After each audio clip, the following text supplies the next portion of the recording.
Alright, maggagala na naman tayo, babiyahe na naman tayo, maggagilap na naman tayo ng pera sa tamang diskarte na naman. Tara, punta tayo dito sa malapit lang sa Pasig, meron tayong kliyente. Okay, tara, let's go!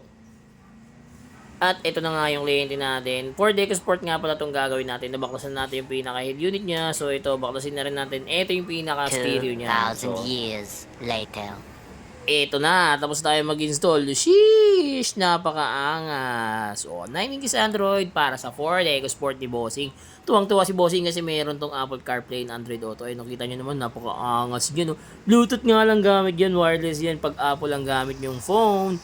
Pag Android phone naman, pwedeng wireless, pwedeng wired. Pero kadalasan sa Android, mas madalas wired ang gamit. Pero pag Apple ang gamit mong cellphone, sigurado yan. 100% wireless yan. Sa mga gusto mag-avail, drop message lang, direct message lang for better and faster transaction. Kung gusto mo tong gantong head unit, i-PM mo lang ako, i-message mo lang ako, tara, upgrade natin yung Android mo.